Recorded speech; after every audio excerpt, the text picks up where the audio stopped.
Sister stole my bike during a family dinner as revenge for hospital cafeteria lunches, forcing my parents to finally see her true colors. I work just a few blocks away from a hospital, and get there pretty quickly by bicycle.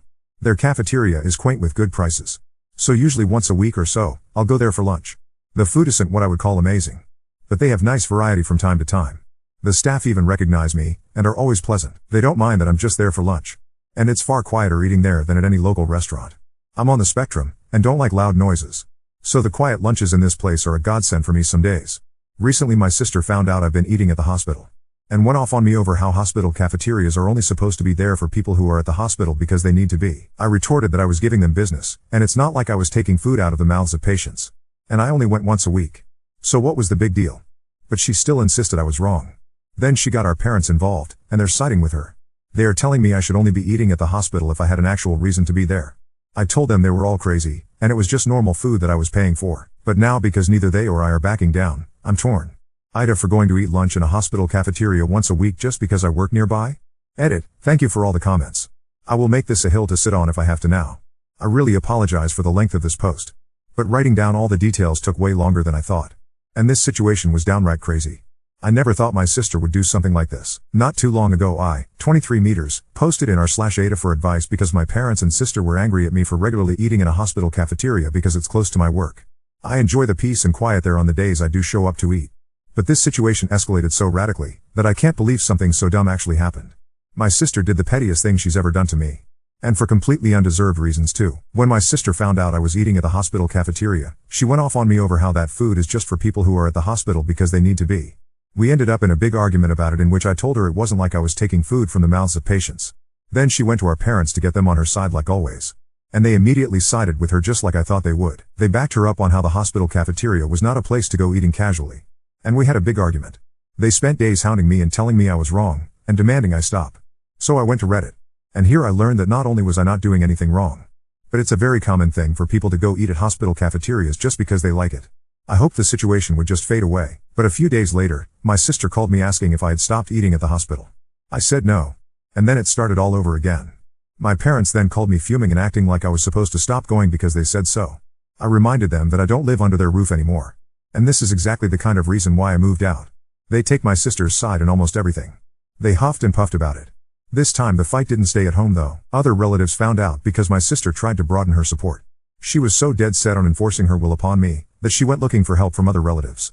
But our parents were the only ones on her side. And my uncle personally admonished my parents and her over the phone for it once I told him what actually happened.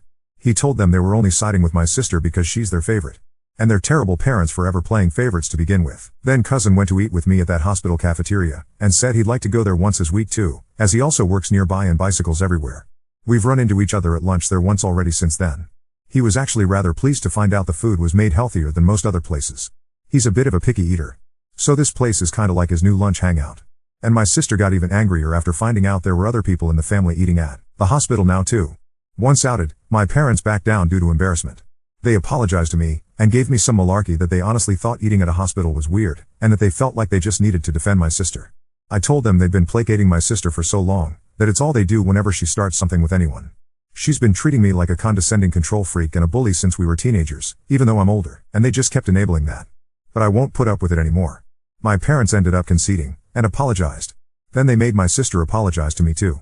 And I could tell she hated every second of it, because she tried to speak through her teeth at first. Later on my parents invited me to dinner as another form of apology. But it felt more like a show to look good to the rest of the family, because they told everyone about it before it even happened. The dinner was great, I can't deny. My parents had cooked a turkey. Arguable one of my favorite things to eat. I love the drumsticks slathered with gravy. Yeah, I'm kinda a pig when I eat them. But I can't help it. My sister always thought it hilarious. And was one of the few things I didn't mind her laughing about. So I thought nothing of why she was so giggly at dinner. Later after the family dinner, I noticed that my bike was missing. I'd parked it in the backyard out of sight, but it was just gone. I freaked out because it's my only mode of transportation. My parents did panic a bit with me. But my sister seemed just the opposite. She actually looked happy and was still giggling. I immediately suspected her, and she played innocent. She even gave the "I can't believe you'd think I'd do something like that" line. I already knew she's extremely petty. But this was a whole new level of it for her, so I said that I was going to go over to the neighbor because I know they have cameras, and they'd have seen what happened. And then I'd call the cops. My sister suddenly looked panicked, and I got mad and said I knew it was her. And demanded my bike back. She started crying and saying she didn't do anything. And our parents were immediately taking her side while scolding me for daring to accuse her. So I had enough and said I was going to the neighbors to ask to check their cameras, and then I'd be calling police. My sister finally fessed up and called me to come back. The looks on our parents' faces after they'd just defended her were priceless. My sister said she was just so angry at me for having made her apologize for something she still believed she was right about. So she planned to have a couple of her friends to come and grab my bike during dinner. She said her friends were in a minivan with it just down the street. She then started saying that I couldn't call police on her anyway, because I'm her big brother. Our parents backed that up too. But I pulled out my phone and started marching outside again. They ran after me with my sister begging and crying for me to stop. I called her a brat. And then I told my parents I couldn't believe they were still defending her when she was acting this way. Our parents finally hit their enabling limit with her and told her to make her friends bring my bike back, immediately. She got on her phone while sniffling and called her friends up. But then she suddenly ran into her room to talk to them. I couldn't hear a thing she said through the door because it was all in whispers. And our parents looked very worried too. My sister would never have willingly admitted she had my bike stolen. She just kept sobbing that it was only a prank over and over again. And she also kept using the excuse that it's just a cheap bike anyway. I bought it used some months ago for $50. But it's in great shape. And it's my main mode of transportation. My sister kept looking at our parents to back her up. And that time they just couldn't. So she just slumped down in a chair hugging her knees and waiting with the rest of us. My sister looked increasingly freaked out the longer her friends took to bring my bike back, and was repeatedly texting them. Even though my sister said her friends were just down the street, it took them roughly an hour to bring my bike back. They finally pulled up in the minivan with my bike shoved in the back. And it was completely soaked and all muddy. Like it had just been pulled out of a wet muddy ditch. The bike is a 700C, so it's too tall for either of them to ride. So they just drove right up and stole the bike by dragging it into the van as fast as they could before taking off. I say they stole it because I was almost certain in the moment my sister had told them to dispose of my bike. Had I not pointed out the neighbors have cameras, I may not have gotten it back. When her friends did finally arrive, their legs were all muddy and wet nearly up to their knees. They both begged me not report them to police for taking the bike. I asked while recording them to tell me the truth, and pointed out the neighbors have cameras. Did my sister want them to get rid of my bike? They broke down and said yes. My sister wanted them to take the bike and dump it in a pond a few miles away. And they had to go back and get it when they realized they were caught. My bike had been near completely submerged in muddy water. Thankfully I didn't have many added accessories on it other than a detachable headlight and my water bottle. But the water bottle was missing. I wasn't surprised by what my sister's friends told me, and I had them tell our parents too. They laid into my sister till she was bawling on the floor kicking and pounding like a toddler. I had never seen my sister act that way since she actually was a toddler. And I found it mortifying she was still like this on the inside. Then she shut herself in her room. Her friends were banned from ever coming to my parents' house again.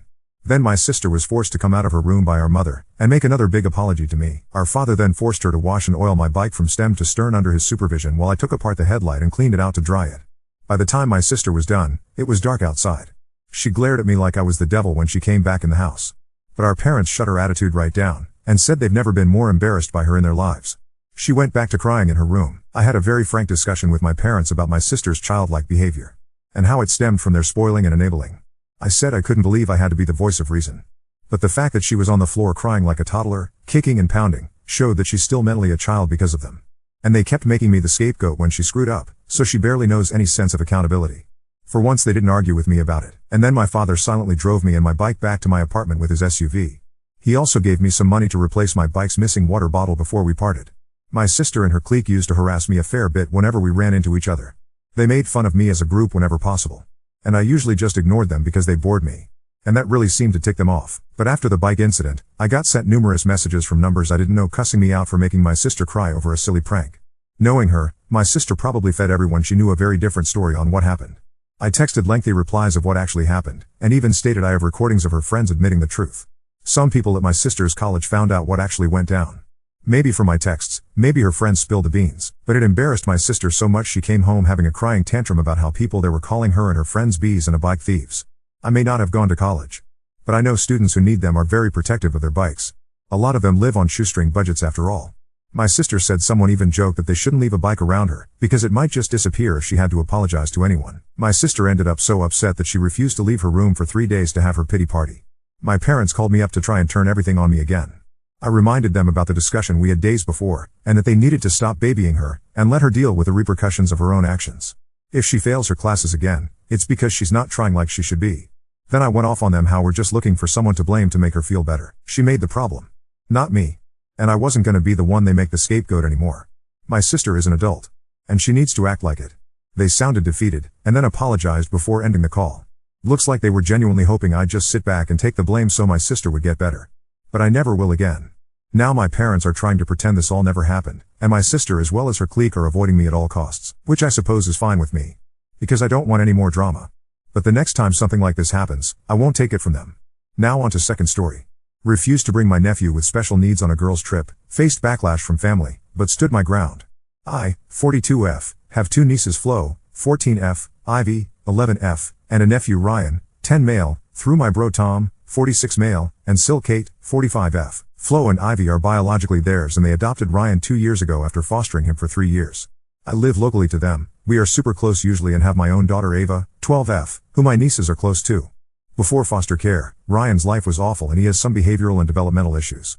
He struggles to sit through long things such as shows quietly, whether it be in the theater or the girls' plays/recitals, so the girls rarely have both parents supporting them. His behavior is sometimes pretty unpredictable and he sometimes has pretty loud and physical meltdowns, so they have to be careful where they take him. As such, whenever me/hubby take Ava to the theater or other activities which Ryan wouldn't like, we bring the girls along too. Sometimes Tom and Kate pay for them, sometimes we do. We have never bought Ryan out without his parents and sisters because he has really different interests to the girls. I don't feel confident handling his behavior. And Flo and Ivy have expressed that they really value the Ryan free time. I've made extra effort to be there since then. Ryan's a great kid but he needs a lot of attention and my nieces need people who are 100% in their corner. Anyways, I am taking the girls to a Christmas theme park in London on Friday. It's quite an expensive one, UK readers, if you know, you know, and I have the joy of footing the bill for all three. On Sunday, I got a call from Kate asking if Ryan could come with us on Friday. He had seen adverts and heard the girls talking about it, and wants to go. She offered to pay for whatever he did. I told Kate no as I didn't know what he was like in crowds. She said he went 2 years ago and loved it, and his sisters were there to help him if he was struggling. I said that wasn't fair on them. I booked it as a girls' trip and it is supposed to be a treat and I don't want it getting cut short and I don't feel comfortable parentifying the girls. I know Tom's taking Ryan to London next week so told Kate to book tickets on that day, but by that point she wasn't listening. She criticized me for insinuating siblings caring for each other was parentifying me, and accused me of being ableist as Ryan can't help his conditions and shouldn't be excluded, as well as being biased against the kid I'm not related to. It got very fiery and ended with me saying read the room, it's a girl's day and her hanging up. Anyways, she went to the girls and said either they ask me for Ryan to come or they can't go. Flo texted me begging to not let him come and asking if they can still join us, while Ivy is more torn up as she doesn't want her brother to be left out but also doesn't want to risk her day being ruined. My mother, Tom and sister have contacted me saying I should bring Ryan as to not show favorites and to be inclusive. Husband is on my side. Update 1. Your comments made me realize that I am right to not bring Ryan. It's not safe with just me, and especially after reading comments from people who have special needs children/siblings who have had to pull all children out of days out as there hasn't been enough adults. I'm not doing that. The girls also deserve to do the things that they want. I will also make a conscious effort to do stuff with Ryan. I'm going to suggest to Tom that me and him take him to Legoland when it reopens in the spring. A recap of characters: me, 42F, my daughter Ava, 12F, my brother Tom, 46M, his wife Kate, 45F, and their kids Flo, 14F, Ivy, 11F, and Ryan, 10M. The new players are my husband Ben, 43M, mine and Tom's sister Mia, 40F, and my mum, 70F, who we will just call Mum. Because of the character limit, I couldn't elaborate on a few things. I do spend quality time with Ryan, just don't take him on days out. We both love Lego, which Ava doesn't, so it's great to have someone to bond with over that, and as we live a 15-minute walk away we see each other quite often. It's usually at their house as it's easier shepherding one kid rather than 3. Sometimes he'll pick to hang with the girls, where they will play an activity they all enjoy like Mario Kart, but most of the time he'll pick to hang with me. He is one of those kids who thrives hanging with adults than other children, which is why his parents endorsed the girls' days as it meant they get 2-to-1 time with him. He gets on with his sisters as they are both super calm and kind girls, but most of his meltdowns arise from confrontation with other kids or his sisters wanting to do something that he doesn't like. Some examples include Flo playing music in her room or them picking a movie he doesn't want. Obviously when they do a vote the girls' pick usually wins as there's 2 of them, and he gets stressed out a lot by other kids at school. Kate and Tom encourage the girls to be empathetic and let him have his way, but I think this means the girls sometimes lose out. He's got some friends at school who he has frequent playdates with, especially when the girls are out the house, and he's friends with Mia's 2 sons who are 10 and 8, and sometimes gets invites to go to laser tag with them, but they live slightly further away and, as it's on weekends, Tom or Kate are always there as they have to take him. Back to the story. Ben walked Ava to school today, and Flo and Ivy go to the same school. In the UK, the first year of secondary school is when the kid is 11/12, so Ryan is at primary school still, joining the girls next September. Flo was waiting by the gates, the girls walked themselves, and asked to talk with him after Ava went in. She basically said that she loves her brother but really values having days out with me, Tom and Ava because it's calmer, and when they went Winter Wonderland 2 years ago, he was chill for about 4 hours but they ended up leaving earlier than planned as he was starting to get cranky with all the cues and they didn't want to risk meltdowns there. As they started with the rides that he wanted, they had only done one or two that the girls wanted and didn't do the ice skating, which is what she really wanted to do. She also mentioned when the family went to a restaurant recently, Ryan threw a fit as the food was taking too long and he was hungry. Tom took him home, and while the girls were trying to chat to Kate, she was too busy on her phone trying to message Tom to see if Ryan was okay. I also have noticed that the girls are at my house a lot lately. As they are responsible for walking themselves home, they will just go to mine to do homework as it's empty otherwise until I get home. At 5:30. Ivy and Ava are in the same class, so do homework together. Flo will often chat a lot to me and Ben, often about gossip, what happened at school. I thought nothing of it, but now I wonder if she even has those chats with her parents. Where Flo and Ava are both pretty headstrong and confident, Ivy is sensitive, and I think her mom saying she's excluding her brother really gets to her. Ben relayed this to me and I contacted Tom telling him we need to meet. He works long hours but agreed to swing by mine after work to hash the issues out. While Kate is lovely, she thinks with her heart, while I think Tom is more level-headed. At the minute he's on the Bring Ryan team, but I think when I lay out why that is not possible, the lack of other adult, the girl's feelings, the length of time we are planning on staying, I am hoping he sees the light.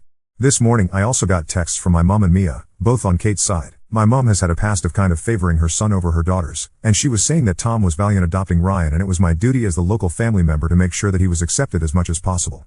To those who said, send her along, I wish lol, but also found out she and my dad booked a last-minute flight to get some winter sun for a few days. Mia was more leveled but still on their side, saying I needed to keep the peace as we don't want to scrap just before Christmas. But when I mentioned she organized things without the girls, she got quiet. I also found out she is also the designated Ryan babysitter for that day, so thinks she might be trying to pawn him off on me so she doesn't have to come over. She lives a 45 minutes drive away and her kids are driving down to hang with Ryan in his house and in the local area, as Kate works in our town so is close by if there is an emergency. I was thinking about asking my sister if her and the boys wanted to come, but as her boys are younger I would be scared of the girls being overshadowed and I'm not sure we can manage 6 kids between the two of us at Winter Wonderland. Her youngest is also not the height requirement for a lot of the rides the girls want to do as he's pretty short for his age. It also takes away from the girls' day. They've really talked a lot about it and I don't want them feeling awkward about doing something, because Ryan doesn't want to. Maybe we can come again next year when we have all 6 parents available, so more flexibility, but for now, I think it's safest going with the girls only. I am slightly concerned that with the way Kate is behaving she might tell me and not to come and drop all 3 at mine on Friday, but Ben, WFH, says he will babysit if need be. Ryan really likes him, and I think he would prefer playing on Ben's PS5 to the theme park anyways. I don't want it to come to that, as it's cruel to tell the kid he can't come when he's at my door but wouldn't know what else to do. I am pretty nervous about how my brother will react, especially to Flo talking to Ben, as I really don't want to fight or her to get in trouble. I'll mention what she said but not anything where I can see it starting a fight. Ben told her to speak to her parents too, so that may be happening, but I think it would just be her, as Ivy is very timid and doesn't want to make her parents sad. I don't want to be cut off from my nieces as I love them a lot and know they love their cousins, so really want to resolve this.